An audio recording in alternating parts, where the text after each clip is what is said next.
Jadi model manajemen strategi itu teman-teman, jadi ada pakar Johnson and Scholars ini memasukkan model pemetaan stakeholder. Namanya stakeholder kalau mahasiswa istilah stakeholder itu kan sering dipakai yang menunjukkan engagement daripada sebuah organisasi. Jadi istilah stakeholder itu biasa disebut untuk menunjukkan kelompok-kelompok komunitas yang di dalam circle-nya. Nah, kalau istilah kalian ya, dalam circle kalian, stakeholder. Jadi kalau misalnya stakeholder perguruan tinggi, kita bilang UNS, nah yang biasa diajak kerjasama siapa? Misalnya stakeholder kementerian, dan sampai ke bawah adalah Kementerian Kemendikbudristek. Kemudian yang lain-lain barangkali adalah seperti apa ya, yang terkait dengan ya pendidikan ya. Kemudian stakeholder dunia usaha industri misalnya yang sudah menjadi mitra kerja UNS, misalnya BUMN, ada Adikarya, ada Hutama Karya, ada PLN, Kereta Api Indonesia, itu yang bekerja sama dengan UNS. Itu untuk menyebut stakeholder. Nah, jadi kalau misalnya manajemen strategis ini, kata kuncinya adalah pemetaan stakeholder. Berarti stakeholder itu dipetakan, dibagi-bagi, dikategorikan gitu ya. Nah, kalau misalnya suatu saat kalian bekerja di sebuah perusahaan atau di sekolah saja, kalian sebagai kepala sekolah kemudian akan melakukan pemetaan stakeholder kunci yang terkait dengan pendidikan di sekolah Anda. Nah, mungkin di situ akan mengkarakterisasi stakeholder itu misalnya berdasarkan atas jalur komando, misalnya Dinas Pendidikan Kota Surakarta, cabang Dinas Pendidikan, pengawas sekolah, kemudian atau forum gugus misalnya, itu stakeholder di jalur pendidikan.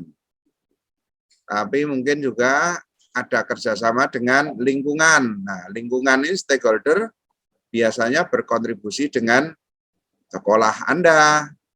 Maka dicatat itu, misalnya di sekitarnya ada pabrik PT Maju Mundur, atau mungkin dikategorikan lagi perusahaan ini kategori perusahaan tekstil, misalnya ya, PT Sekar Lima Pratama, PT Danar Hadi, PT apa yang itu engage dengan kalian. Mungkin dikategorikan lagi perusahaan apa itu Hiswana Migas, minyak bumi dan gas seperti SPBU,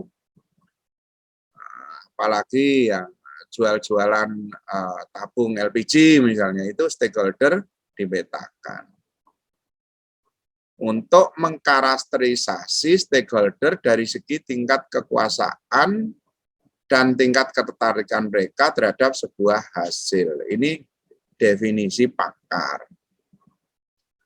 Nah, model berikut ini menawarkan perangkat analitis yang sangat berguna untuk mengukur prioritas komunikasi pada kurun waktu tertentu. Jadi, teman-teman, untuk manajemen strategi ini, kata kuncinya adalah pemetaan stakeholder. Ya, kemudian setelah pemetaan stakeholder, kalian mengkarakterisasi stakeholder itu secara prioritas. Maksudnya prioritas itu sesuai dengan kontribusi. Nah, jadi biasanya dibagi nih kontribusi yang sangat penting atau sangat strategis. Ini jadikan super prioritas. Di bawah super prioritas adalah prioritas. Mungkin kemudian agak prioritas. Ya. Prioritas, tidak prioritas. Nah, ketika kalian memasukkan satu tindakan terkait dengan kegiatan manajemen, yaitu public relation, barangkali kalian akan mengadakan kunjungan kepada stakeholder, maka menurut Johnson and Scholars ini, mana yang harus Anda lakukan pertama kali?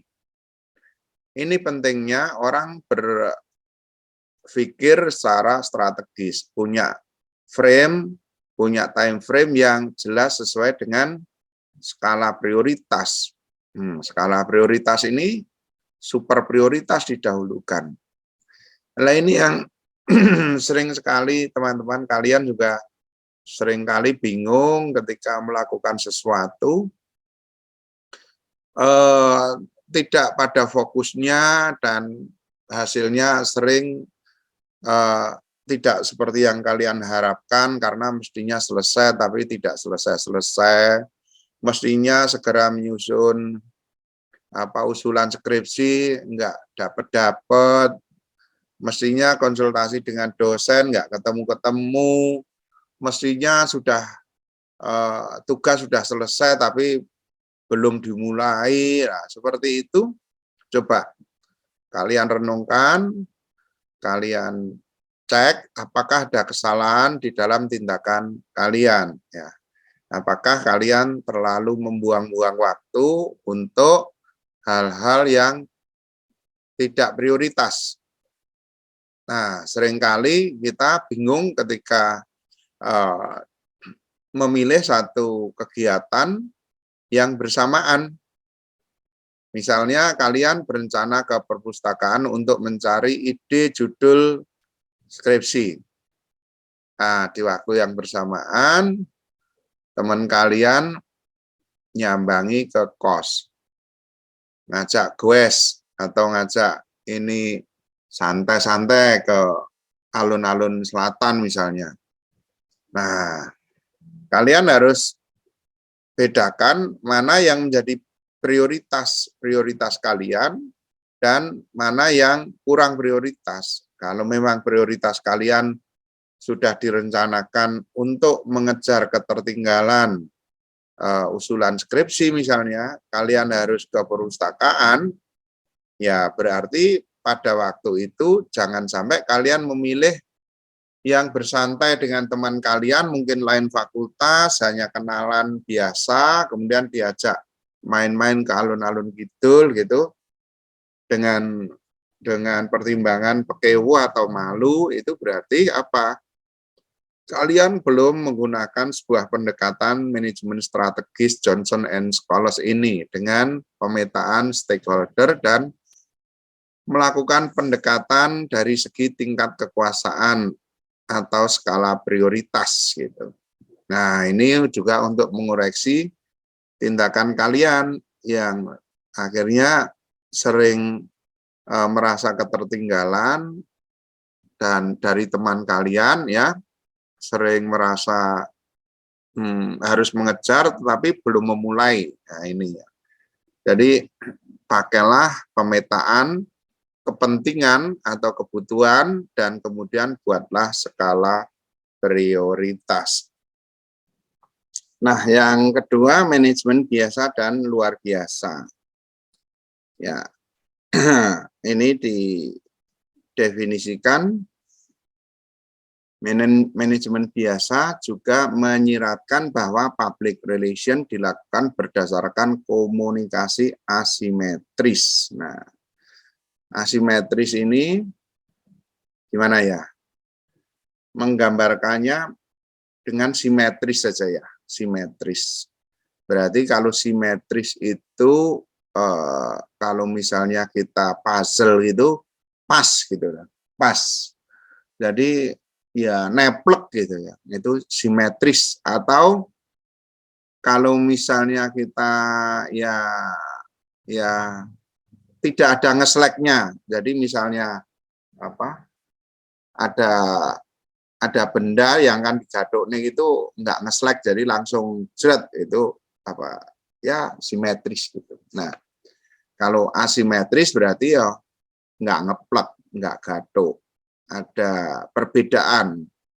Jadi kalau komunikasi asimetris itu ya komunikasi misalnya penjual dan pembeli itu kalau simetris informasi harga antara penjual dan pembeli itu sama. Misalnya harga sampo per saset sampo clear. Nah, itu sudah simetris harganya. Harganya simetris. Misalnya per saset Rp500. Penjual maupun pembeli tahu kalau harganya Rp500. Itu informasi simetris, komunikasinya simetris. Sepeda motor misalnya kita mau beli Honda PCX. Honda PCX yang seri paling tidak lengkap misalnya masih tromol misalnya paling rendah harganya 30 juta. Nah, semua dealer hampir sama harganya 30 juta. Penjual menyatakan 30 juta, pembeli 30 juta. Itu komunikasi yang simetris. Ya dah.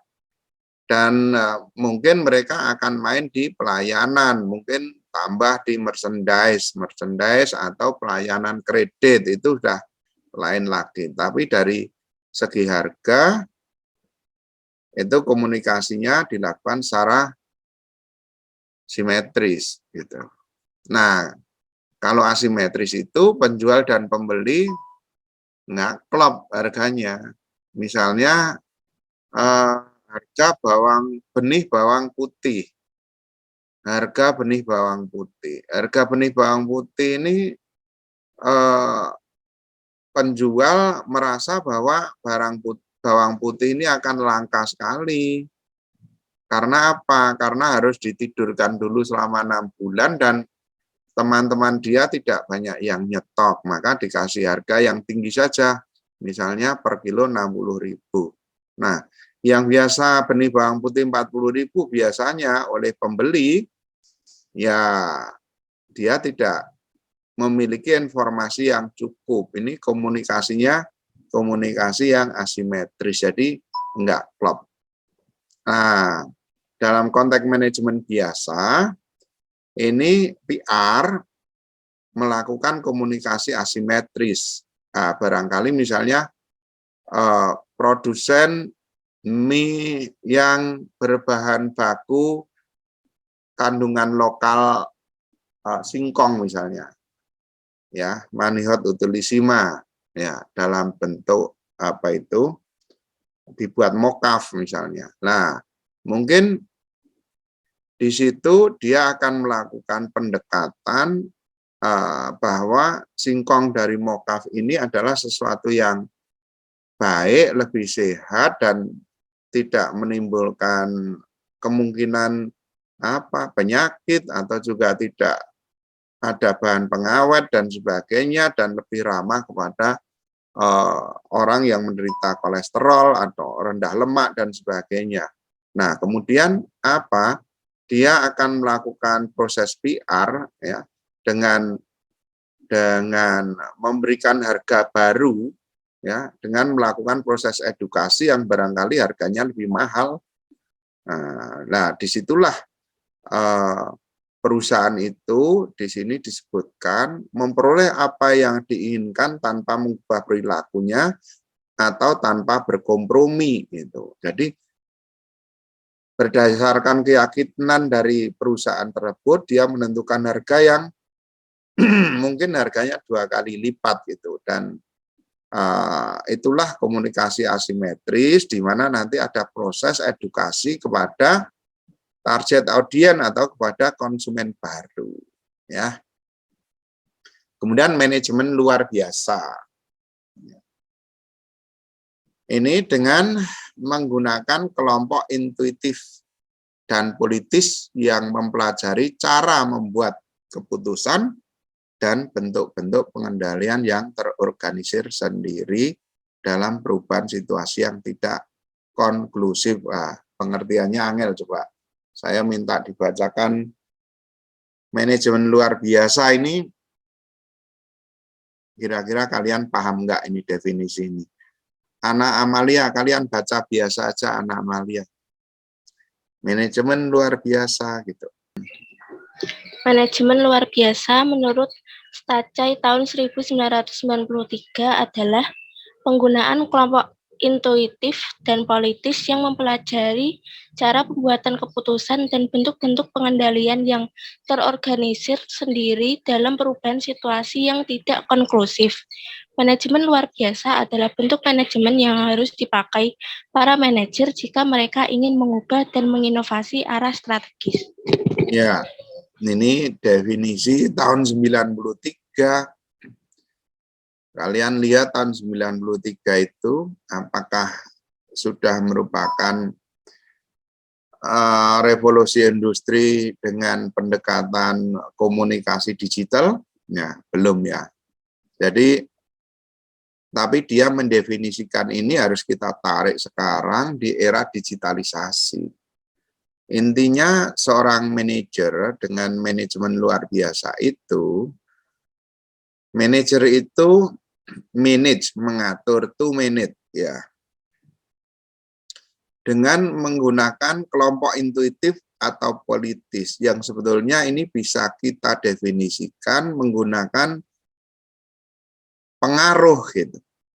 Katakanlah pengaruh itu dari, kalau di sini politis berarti orang yang punya kekuasaan bisa mempengaruhi orang lain.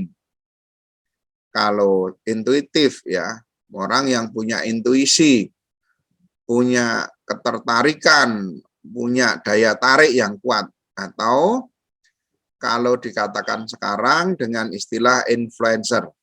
Ya, misalnya ada satu produk baru yang tadi adalah kita sebutkan mie yang berbahan baku singkong ya, dengan dibuat mokaf, yang itu diambil dari bahan baku dalam negeri, artinya bersumber dari lingkungan sekitar, ya, diproses dengan teknologi canggih dan menghasilkan sebuah mie yang biasanya bahan bakunya itu dari gandum atau dari tepung terigu atau dari tepung lainnya. Kali ini dari singkong itu ya. Dan sebelumnya singkong punya serat yang tinggi, karbohidrat, sumber energi yang baik, dan mungkin gula rendah yang bisa dipromot bahwa ini barang yang sehat, makanan yang lebih sehat daripada mie yang lain. Nah, disinilah menggunakan kelompok intuitif atau kelompok politis atau katakanlah influencer untuk bisa mengkampanyekan keunggulan dari produk itu. Misalnya kalau sekarang karena Atta Halilintar punya subscriber yang gede, ya, punya viewer yang banyak, ya, konten-konten dia paling tidak sekali konten dilihat lebih dari 20 juta orang misalnya. Maka sekarang menggunakan kelompok intuitif atau politis atau kita sebut saja kelompok influencer ini untuk melakukan proses-proses PR diplomasi kepada kelompok audien atau target audien atau calon konsumen. Gitu. Nah, dengan begitu, apa yang diinginkan manajemen luar biasa ini akan lebih efektif karena penggunaan kelompok intuitif atau politis tadi. Gitu. Mahendra Arya, coba kamu baca Mahendra Arya. Biar ada suara cowok pagi ini. Iya, baik, Pak. Model Circle PR Programming and Communication. Circle PR Programming and Communication terdiri dari rangkaian perencanaan dan komunikasi public relation secara sistematis dan dapat memudahkan perekayasaan pencapaian tujuan dan sasaran utama perusahaan atau organisasi. Penggiatan tujuan dan target dari model Circle PR Programming and Communication bisa berupa citra atau kepercayaan dari publik sasaran atau masyarakat umum. Circle PR Programming and Communication dapat dipergunakan untuk suatu solusi menghadapi persoalan terjadinya musibah krisis kepercayaan atau manajemen yang bisa terjadi pada setiap perusahaan atau organisasi. Ya, ini sebuah model circle. Namanya circle itu kan berputar ya teman-teman sekalian. Circle itu berputar. Berarti dari ujung ke ujungnya ketemu lagi, itu circle. Nah, tujuan circle ini adalah membangun citra dan kepercayaan dari publik sasaran atau masyarakat umum ya, atau dari target audiennya itu apa gitu ya. Itu circle. Kita bangun circle yang tujuannya adalah membangun kepercayaan atau citra. Bagaimana cara membangunnya ya? Ini ada sebuah gambar, kalian perhatikan yang tengah ini adalah tujuan yang ingin dicapai, yaitu targetnya citra kepercayaan ya. Kemudian yang dilakukan pertama kali apa, teman-teman sekalian? Ya, kalian lihat yang namanya circle adalah lingkaran. Ya. Program kegiatan atau programming ini nomor 1 ya, pertama kalinya. Ini program atau programming. Ini kita startnya dari situ. Ketika pertama kali sebuah circle, kita memulainya dari situ. Ya. Tapi kalau kita masuknya nanti tidak dari awal, tentu kita bisa masuk dari mail atau monitoring evaluasi yang di atasnya. Gitu. Tapi kali ini pertama kali adalah kita masuk dari program kegiatan, menyusun program. Nah, teman-teman sekalian, coba kalian memposisikan diri sekarang sebagai kepala sekolah. Kepala sekolah sebuah SMA swasta. Nah, kalian semua adalah kepala sekolah.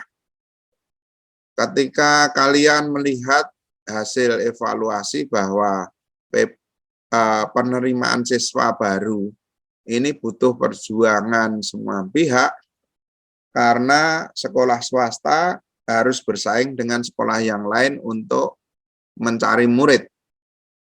Maka yang kalian lakukan adalah membangun citra, membangun kepercayaan dari siapa?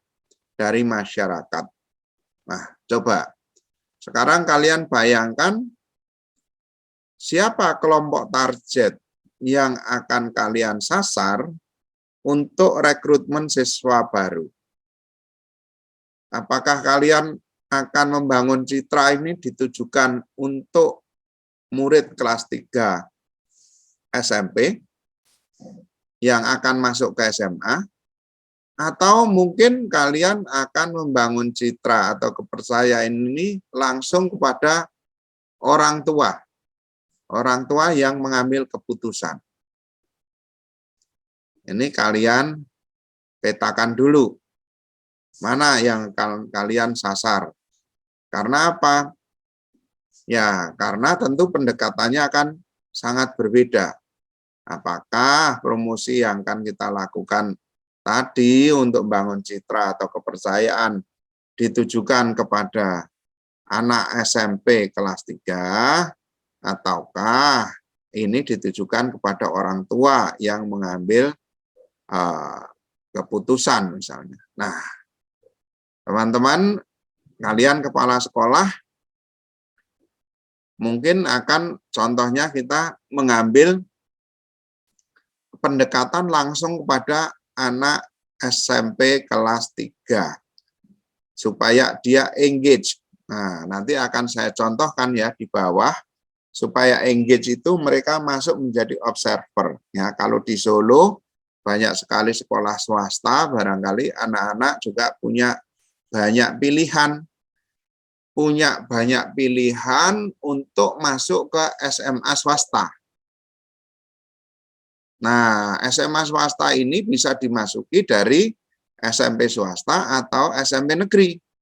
Sekarang kalau target kita adalah anak-anak SMP, apa yang akan kita kerjakan? Itu berarti menyusun program.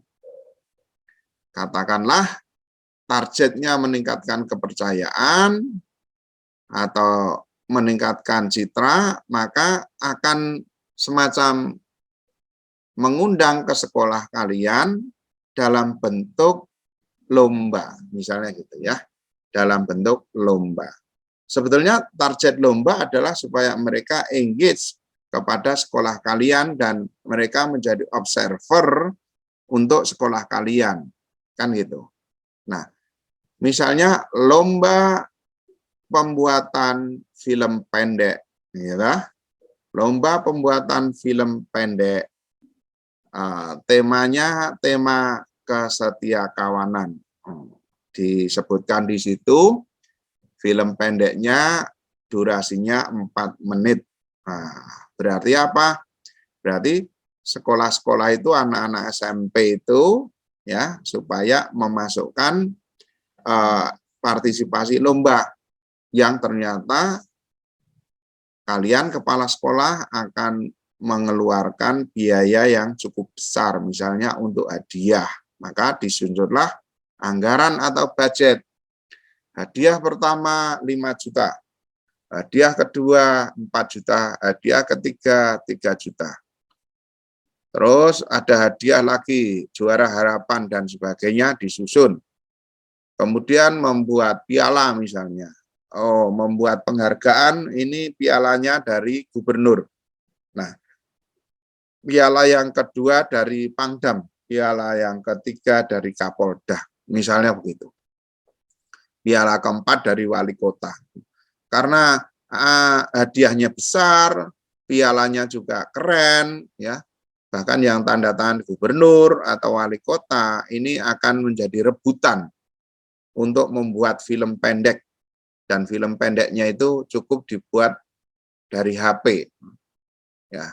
Kemudian seluruh peserta akan memperoleh sertifikat, baik yang berhasil atau tidak, menjadi juara atau tidak. Ini menimbulkan ketertarikan partisipasi, yang tujuannya adalah mereka semuanya itu engage kepada sekolahan enggak.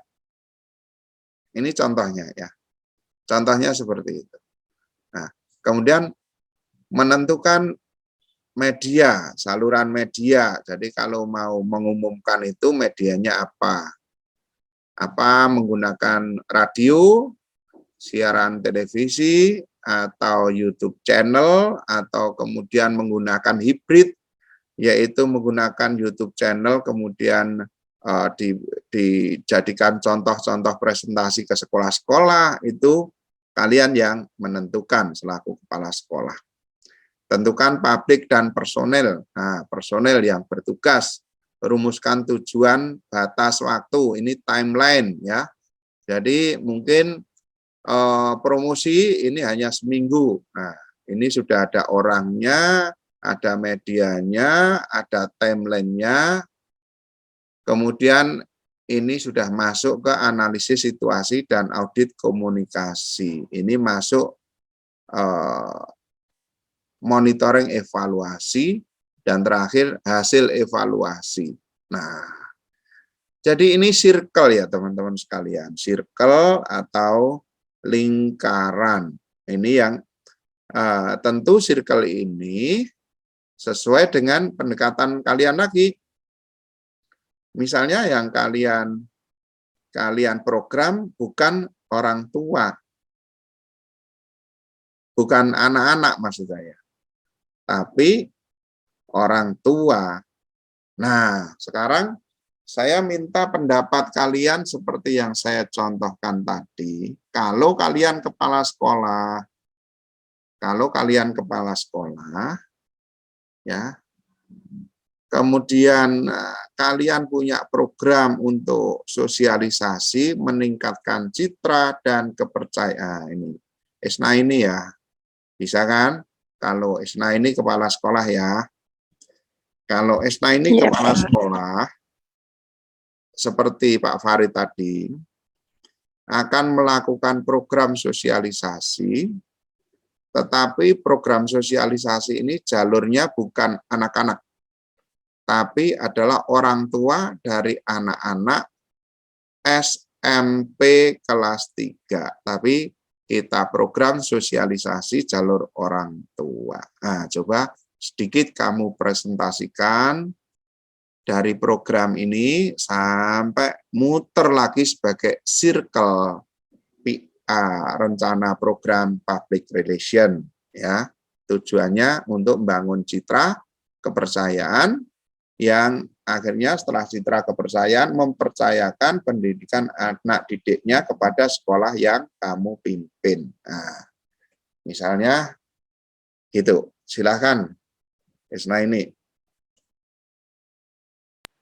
Sosialisasinya itu bebas ya, Pak? Kenapa? Sosialisasinya bebas. Bebas, tapi jalurnya adalah mempengaruhi orang tua ya, bukan anak. Ya, silakan dari program dulu. Baik, untuk programnya itu, untuk sosialisasinya itu orang tua, temanya itu orang tua membantu anak-anaknya untuk belajar di rumah. Jadi memberikan waktunya untuk mendampingi anak-anak belajar di rumah. Kemudian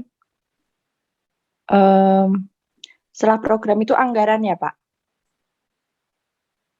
Nah, ya. Jadi gini, maksudnya begini. Jadi Isna ini kepala sekolah nih. Nah, tujuannya untuk membangun citra kepercayaan akan melakukan promosi. Promosi yang tujuannya, kalau contohnya Pak Farid kan tadi kegiatan untuk anak-anak kan. Nah, sekarang kegiatannya enggak ke anak-anak, kegiatannya kepada orang tua. Tapi orang tuanya itu maksudnya bagaimana membangun kepercayaan kepada sekolah Anda. Nah, padahal mereka bukan orang tua dari murid Anda, tapi orang tua dari murid SMP kelas lain. Kan Isna ini kepala sekolah SMA. Nah, misalnya membuat program tapi bagi orang tua. Nah, gitu. Ya, dilanjut. Oh, misalnya kayak di SMA saya itu akreditasinya A, terus nanti untuk sosialisasi menarik si wali murid SMP itu tertarik dengan SMA saya gitu ya, Pak? Iya, buat program dulu nih, pengajian atau program pelatihan apa itu. Ya, lanjut.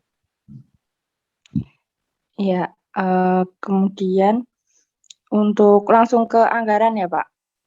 Programnya dulu apa? Programnya untuk orang tua itu apa? Programnya pelatihan, Pak. Pelatihan kepada orang tua yang terkait dengan pelatihan sosialisasi, Pak, maaf. Sosialisasi. Iya. Ya, dan diundang ke sekolah ya orang tua. Iya, ada brosur begitu. Kemudian untuk yang tertarik misal ke SMA 12 Surakarta, nah itu nanti para orang tua itu berkunjung ke sekolah SMA 12 Surakarta untuk melaksanakan sosialisasi. Kemudian orang tua didatangkan supaya lihat sekolah ya berarti ya. Iya, jadi nanti kan ada brosur itu nanti disebar di SMP, kemudian para wali murid yang tertarik dengan SMA 12 Surakarta itu nanti mengunjungi ke SMA 12 Surakarta misalkan pada hari Jumat, begitu Pak. Ya, lanjut. Bagus. Kemudian untuk anggaran itu sekitar 5 juta itu untuk seperti sound system, untuk konsumsi snack, dan untuk ada door prize begitu Pak.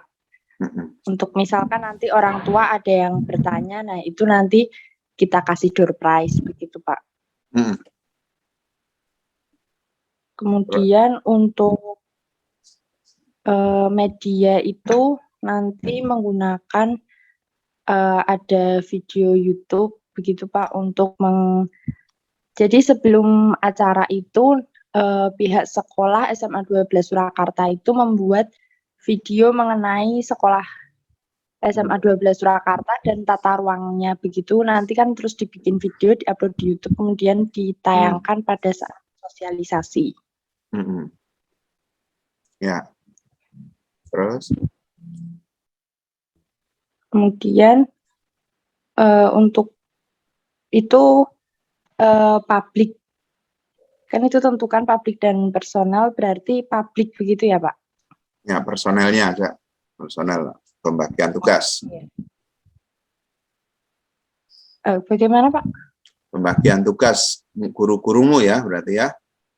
Oh iya, jadi nanti guru-guru ada yang menjadi sisi begitu ya Pak? Si konsumsi atau si yang menjadi MC, kemudian yang menjadi pengisi, kemudian ada yang menjelaskan bagian-bagian sekolah dan apa yang membuat dan bisa membuat orang tua itu tertarik pada sekolah SMA 12 Surakarta. Kemudian untuk tujuannya itu untuk menarik orang tua agar tertarik untuk anak-anaknya itu sekolah di SMA 12 Surakarta.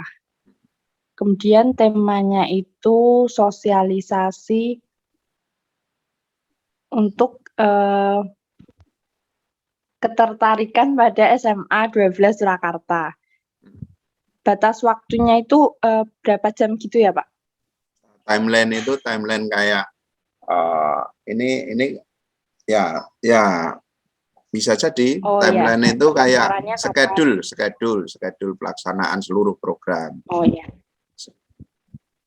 Ya, untuk timelinenya itu untuk pendaftaran dimulai dari hari Senin sampai hari Rabu. Itu nanti ada registrasi bisa melalui WhatsApp karena di brosurnya itu sudah ada CP-nya, kemudian bisa juga datang ke sekolah. Gunanya untuk pendaftaran itu nanti juga untuk menentukan jumlah kursi dan konsumsi. Kemudian pada hari Jumat itu diadakan sosialisasi untuk wali murid tersebut. Kemudian analisis situasi dan audit komunikasi. Monitor. Intinya itu monitoring evaluasi. Ya. Oh iya Pak. Kemudian itu target juga Pak?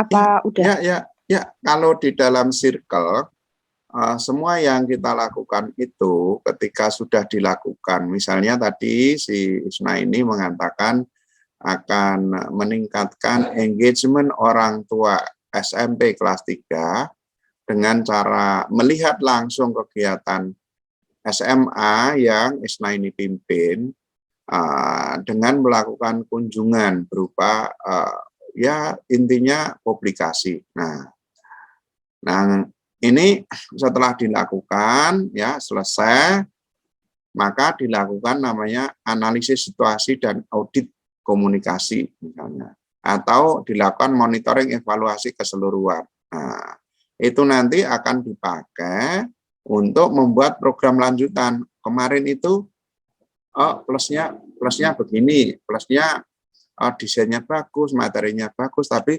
komunikasi pada orang tua itu ternyata melalui email kurang pas, yang datang kurang maksimal. Misalnya itu proses evaluasi untuk masukan berikutnya. Nah, selalu begitu. Jadi ketika Isna ini ya mengambil tujuan di tengah ini ya untuk sebuah program kegiatan yaitu sosialisasi kepada orang tua, ternyata di hasil evaluasi yang targetnya bisa mendatangkan 50 orang, ya katakanlah tidak tercapai. Tidak tercapai karena tercapainya hanya 30 orang. Ya, berarti kurang 20 ini dari segi target. Ya, ketercapaian sekitar 65%. Kenapa hanya 65%? Ini katakanlah gini ya, targetnya 100 gitu ya, 100. Yang datang 65 orang, berarti 65%. Nah, ini dilakukan proses monitoring evaluasi untuk menentukan program berikutnya. Misalnya program berikutnya adalah, oke, kalau gitu, karena masih ada waktu sosialisasi, ya kemarin kesalahannya adalah ternyata para orang tua ini kalau di WhatsApp cuma dibaca doang.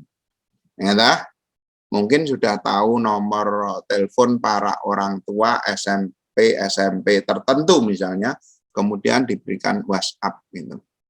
Nah, ternyata orang tua ini walaupun sudah konfirmasi oke gitu, oke, kadang-kadang orang-orang tua itu kan oke-nya itu bukan oke sudah tahu atau siap, tapi oke hanya untuk menghargai. Oh, ternyata yang bilang oke, yes itu tidak datang. Nah, dievaluasilah. Kemudian, oke, bagaimana kalau misalnya kita ulang lagi program pada orang tua, ya, tapi supaya targetnya 100. Nah, saya minta pendapat yang lain untuk satu proses yang sama membuat manajemen circle ini ya. Vika, adakah Vika? Ya, model circle ini ya, Vika. Ayo. Adakah Vika? Sama ini dengan Esna ini tadi, masih sama. Esna ini kepala sekolah. Sudah satu circle dievaluasi dengan mengadakan kegiatan yang sama. Yo. Mana Astor mikrofonnya? Vika, kamu on? Vika? Iya, Pak. Oke, udah. Silakan Vika. Kalau saya, kan kalau PPDB itu pasti orang tua ke sekolah kan. Nah, kalau saya mungkin taruh sih kayak piala-piala apa namanya yang sekolah saya punya itu di lobbynya gitu biar orang tuanya tuh ngeliat terus tertarik. Ini berarti kan orang tua yang tertarik berarti kan sudah ada orang tua dari ini. Oh, ini gimana? Diulangi. Diulangi Vika. Pokoknya program itu Vika, targetnya orang tua dari anak SMP kelas 3 loh ya, bukan orang tua dari anak-anakmu yang di SMA. Ya, orang tua dari anak SMP kelas 3 yang akan memutuskan memilihkan sekolah untuk anak-anaknya. ya, maksud saya jadi kayak bikin apa ya Pak, open house gitu di SMA saya. Open house. Ya, open house ya. Ya Pak. Oke, Vika akan membuat open house untuk orang tua calon murid ya. Dengan begitu orang tua diberikan kesempatan datang. Nah, sekarang membuat program dulu bagaimana mereka bisa dipaksa, tanda kutip ya, bisa dipaksa datang ke sekolah ya. Karena mereka mungkin sebelumnya malah tidak tahu alamat sekolah, tidak tahu prestasinya sekolahnya Vika, tidak tahu juga seberapa besar fasilitasnya sekolahnya Vika gitu. Nah, coba kamu buat program. Ya. Kalau saya bisa suruh OSIS SMA saya untuk berkoordinasi dengan OSIS SMP untuk mengadakan apa ya, biar acara kayak mewajibkan anak-anak SMP kelas 3 tersebut untuk datang ke SMA saya. Jadi bikin acara tersendiri gitu. Ya. Ya, oke. Oke, kemudian menentukan anggaran, ya toh. Medianya berarti mengunjungi langsung, ya, menentukan personel, menentukan batas waktu, melakukan evaluasi, begitu terus ya. Ya, oke teman-teman, saya hanya menunjukkan bahwa setiap kegiatan dengan tujuan yang sama, yaitu membangun citra dan juga kepercayaan, tadi kita contohkan adalah sekolah ya. Ini bisa dilakukan dengan beberapa cara.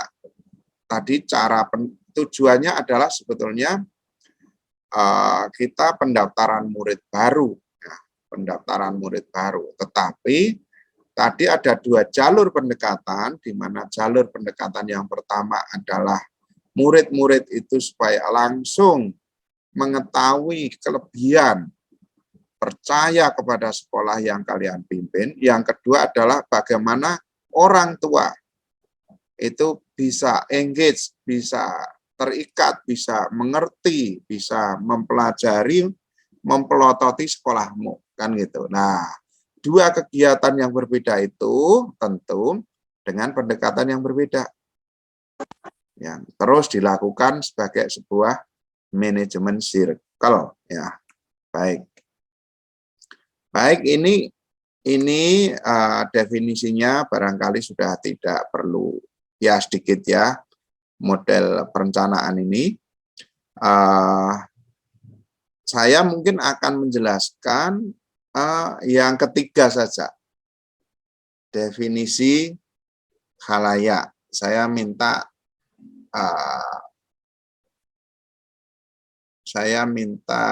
Margareta Priska, kalian baca yang definisi khalayak. Halo Priska. Ya Pak. Model perencanaan PR atau dari Jenkins. Pengenalan situasi. Pada tahap ini, praktis PR mengadakan suatu analisis atau mengidentifikasi baik situasi maupun kondisi, kemampuan, keuangan, besar, kecilnya jenis perusahaan yang diwakili. Analisis situasi menjadi dasar bagi praktisi PR dalam menentukan program aksi dan komunikasi yang akan diimplementasikan. Yang kedua adalah penetapan tujuan. Informasional, menciptakan awareness, memperluas pengertian dan menginformasikan publik. Kemudian ada motivasional, berusaha mempengaruhi publik melakukan sesuatu seperti membeli donasi, membeli produk, membeli tiket konser amal, dan lain-lain. Yang ketiga ada definisi khalayak. Publik primer, usia, gender, ras, lokasi, pendidikan, pendapatan, profesi, agama, preferensi konsumen, gaya hidup, perilaku konsumsi produk. Selanjutnya ada publik sekunder. Publik lain bisa jadi penting atau bisa juga diabaikan karena keterbatasan sumber daya. Ya, jadi apa yang dilakukan Isnaini dan Vika sebagai kepala sekolah tadi sebetulnya adalah baru pada poin 2. Ini informasional, menciptakan awareness, kepedulian, menciptakan atensi, atau mencari cara untuk orang lain yang tidak pernah mengetahui sekolahmu supaya mereka tahu, memperluas pengertian, menginformasikan ke publik. Yang dilakukan Isnaini dan Vika itu seperti itu. Ya. Nah, kemudian tadi sudah kita contohkan bahwa definisi khalayak publik primer itu dari segi usia. Usia adalah anak-anak yang SMP kelas 3. Nah, tadi usia yang program langsung kepada anak-anak adalah kita mengadakan lomba film yang kemudian berhadiah uang 5 juta, kemudian memperoleh piala dan sebagainya. Itu misalnya programnya seperti itu. Nah, coba kalau satu saat kalian berlatih membuat program PR tadi dengan pendekatan gender, laki atau perempuan misalnya. Pendekatan gender ini penting, tergantung sekali dengan tujuan daripada sekolah itu. Misalnya gender perempuan yang menjadi keunggulan, misalnya kalau seperti sekolah di Ponegoro itu kan gendernya perempuan ya,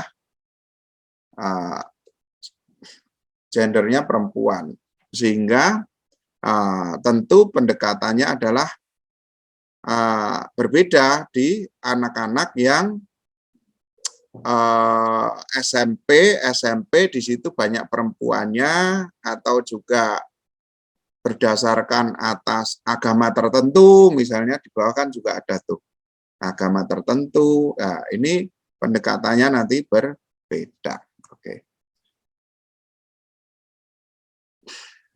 Tolong dibacakan lagi ini yang terakhir. Siapa ya? Aprilia, coba Aprilia Sukma. Tinggal kalian bacakan ini, Aprilia. Siap? Aprilia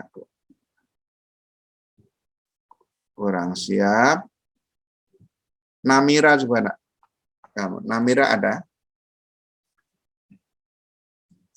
Bacain coba. Ya, Pak. Ya, oke, Namira.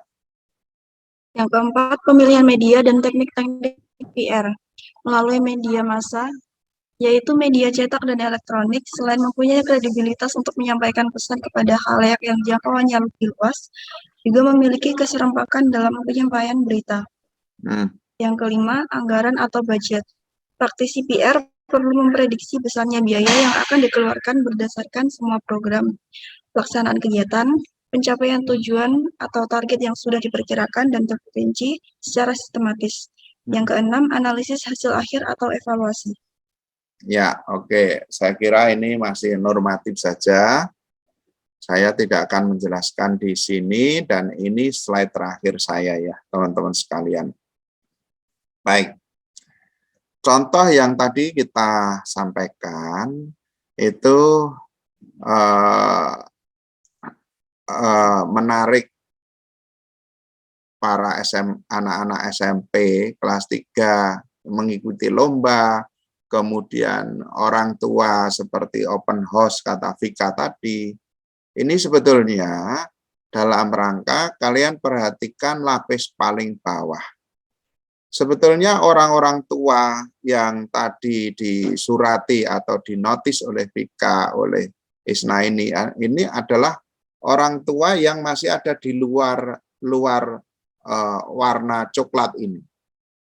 Di luar, jadi masih di warna putih-putih di sekitar ini. Mereka belum engage, mereka belum terikat perhatian, mereka belum memiliki satu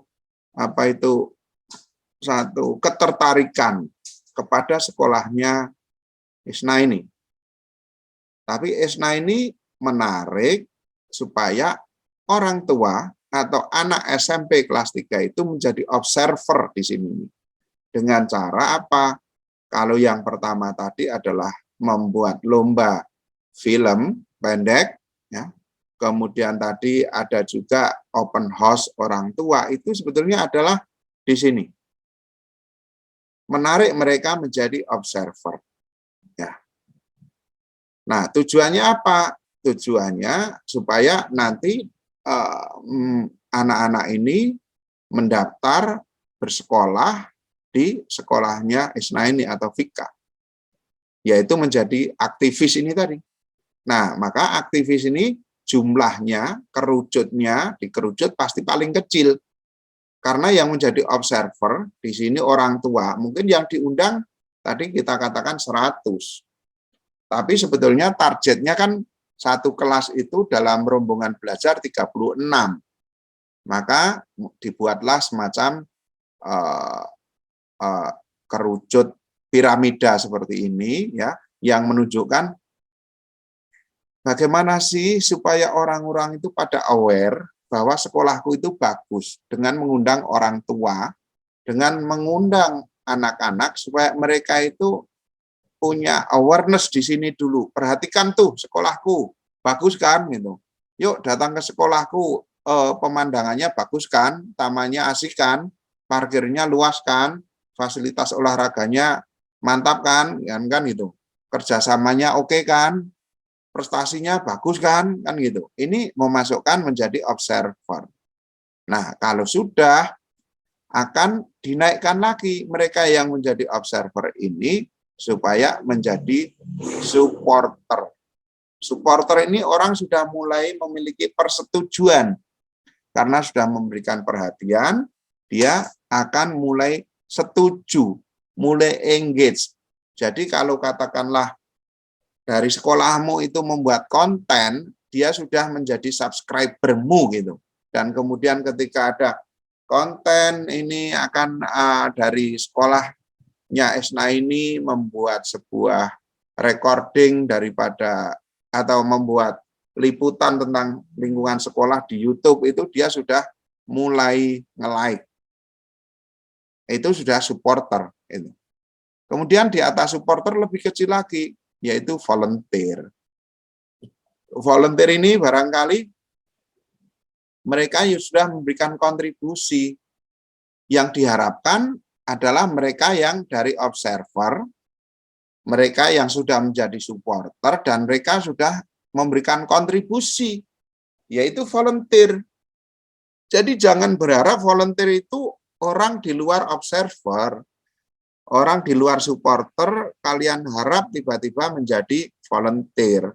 Tiba-tiba Esna ini datanglah ke orang baru, langsung, Pak, Bapak itu memperhatikan pendidikan, kebetulan saya itu kepala sekolah, kasih beasiswa dong Pak kepada sekolah saya gitu kan. Itu minta langsung seseorang itu menjadi volunteer nih. Jadi belum melewati observasi, observer, belum supporter, tiba-tiba disuruh menjadi volunteer. Ini satu kegiatan yang pendekatan yang kurang benar, atau ya katakanlah sedikit sekali kemungkinan keberhasilan, itu kan. Jadi usahakan bahwa untuk menjadi volunteer ini orang ditarik dulu ke observer, ke engage dulu dalam bentuk tadi kegiatan mendatangi sekolah kayak Vika itu, ini datang ke sekolah kami Pak, sekolah kami itu tolong dilihat-lihat, mungkin dikasih Pak saran Pak. Jadi bahasanya bukan kami minta bantuan, kasih saran Pak, gimana warna catnya, bagaimana tamannya, kurang apa. Bapak sebagai pakar lingkungan mungkin kalau datang ke tempat kami bisa memberikan masukan. Itu observer, orang yang nggak punya kepentingan ditarik-tarik. Kemudian terakhir adalah aktivis, di mana sudah benar-benar orang itu masuk di dalamnya, menjadi tujuan daripada Vika dan Esna ini bahwa aku ingin dari seluruh kegiatan ini menghasilkan 36 murid yang mendaftar. Dan tercapailah sebuah circle proses pendaftaran siswa baru SMA ini melalui pendekatan PR yang baik. Oke, teman-teman, paham ya kalian ya? Mudah-mudahan bisa menyerap perkuliahan saya pada pagi hari ini. Ya, telah lama ku pendam perasaan itu, menunggu hatimu menyambut diriku. Tak mengapa bagiku, cintaimu pun adalah bahagia untukku, bahagia